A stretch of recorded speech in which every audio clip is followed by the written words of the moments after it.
I really get bored. Mark, is there a way to make some copies of some of this or not? I beg your pardon? Need more copies?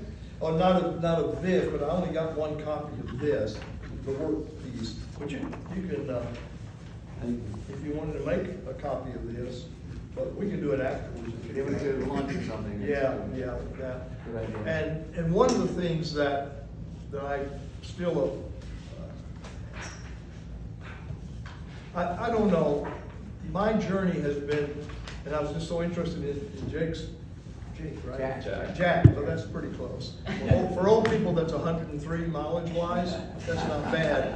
I'll be 82 soon, so I'm just kind of leaning forward.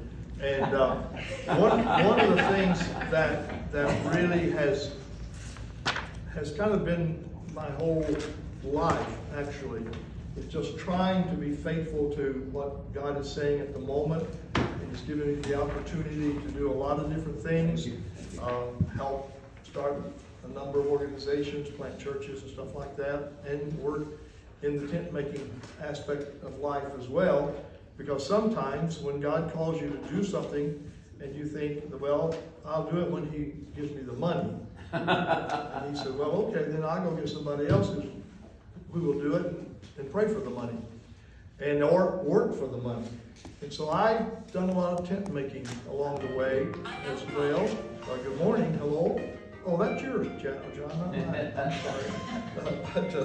sorry. And so I apologize if I kind of got the wrong cues on some of this, but I'm going to run through this really quickly, and you can jot notes down, and or you can, just draw things, and however you want. I don't know how many we've got in that stack. You can pass that one that way, and let me see if I can find my version of it, because I'll have a note or two written on it. Recollect. I even got the address here written on it. It's what I've done is try to just kind of take a journey with you really, really quick. And there are several key elements, I think, and I think some of this may have a connector to some of you younger guys and lady, but I call it from the hayfield to the harvest field. And I want to just take you on this little short journey, but first of all, I want to just share with you that I believe the essential element in all of our lives, whether we're in business or whether we're in education or whether we're in full-time ministry or you're an entrepreneur, and some of that all comes together in one moment. But we're all called to serve. And in serving also, we have to know who we are. What is it that is in us that helps us do what we do? Now, you mentioned the fact, or who was it? Oh, he was about being an introvert and probably a melancholy guy. He was just doesn't want to be bothered. And yet sometimes life kind of caves in on you and you have to interact. I tell people all the time that oftentimes when I counsel with couples and they're having this and they haven't understood how God made them, that they should be complementary, not conflictive.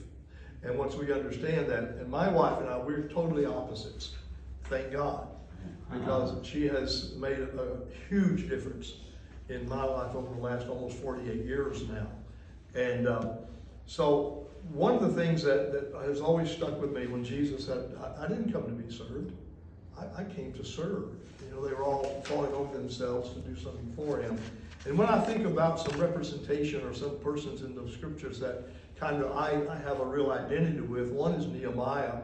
When he found out what was going on with the broken down wall, he said, well, send me. Send me. And,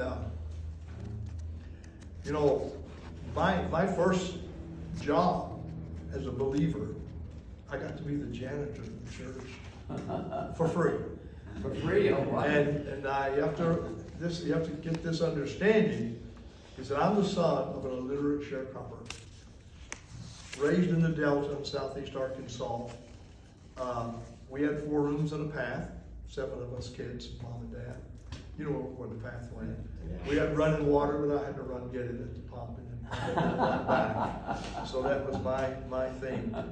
And so having a little understanding of where we come from is a little insight to where we may be, and then some of the idiosyncrasies that we may have may be illuminated by where we came from. That's right. And because sometimes, but I've always looked at that, I've cherished that. I have a brother who resented that background. But for me, I cherish that background because God stepped in some most incredible ways in my life. And I think, number one, as you know, you can tell instantly, I'm a sanguine. And I love a challenge also, but I also am a servant. And so when I got to be the janitor, I just thought that was the most amazing thing. I was only 14 years old. But we had an old little, I'm very eclectic in my church background. I grew up classical Pentecostal. Well, my first memory of church was in a Baptist brush arbor meeting in Arkansas. And then we were shanghaied, actually by those Pentecostals.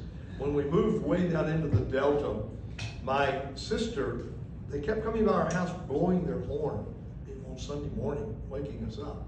I don't know if we want to go to church. We said, well, we want to go to sleep.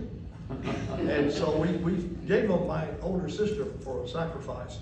And so they would leave us alone. And she came after a few trips, really weird. And she just was nice and kind, and what was happened to Joanne? So we wanted to go see what happened to Joanne, and it happened to us too. And so that was kind of the odd side of it.